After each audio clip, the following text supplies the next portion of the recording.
नामज़दगी कागज़ 12 खां 14 मार्च ताईं जमा कराए सघजनि था। इलेक्शन कमीशन जो चवणु आहे त नामज़दगी कागज़नि जी छंड छाण 22 मार्च ते थींदी।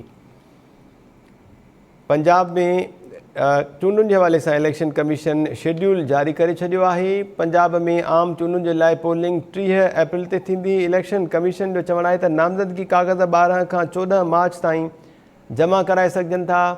नामज़दगी कागज़नि जी छंड छाण 22 मार्च ते थींदी। तफ़सील मालूम कयो था टाइम न्यूज़ इस्लामाबाद जे रिपोर्टर ज़ुल्फ़कार कुरामानी खां।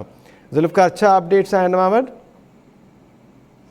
जी मतलब हींअर इलेक्शन कमीशन पंजाब में चूंडुनि जे हवाले सां शेड्यूल जारी करे छॾियो आहे। 30 अप्रैल ते पंजाब में चूंड थींदी, जॾहिं त 12 मार्च खां 14 मार्च ताईं कागज़ात नामज़दगी जी तारीख़ आहे। 22 मार्च ताईं कागज़ात नामज़दगी उन्हनि जी जांच पड़ताल कई वेंदी। 30 अप्रैल ते चूंड थींदी, जेका इलेक्शन कमीशन ऐं सदर जे विच ते मशावरत थी हुई सुप्रीम कोर्ट जे फ़ैसिले खां पोइ। उन खां पोइ जेका तारीख़ ॾिनी वई त 30 अप्रैल ते चूंड थियणी आहे। ऐं उन हवाले सां इलेक्शन कमीशन जे हवाले सां इहो चयो पियो वियो त इलेक्शन कमीशन हींअर ताईं पंजाब जो शेड्यूल जारी छो न पई करे। त हींअर इलेक्शन कमीशन जो इहो चवणु आहे त सदर सां मशावरत खां पोइ जेका तारीख़ सदर आरिफ अलवी तरफ़ां ॾिनी वई आहे, उन हवाले सां इलेक्शन कमीशन उन जो शेड्यूल जारी कयो आहे। जॾहिं त KPK जी असेंबली जे हवाले सां इलेक्शन कमीशन जो चवणु आहे त उन सिलसिले में मशावरत जो सिलसिलो जारी आहे। जीअं ई हतमी तारीख़ साम्हूं आई त उन हवाले सां बि शेड्यूल जारी कयो वेंदो।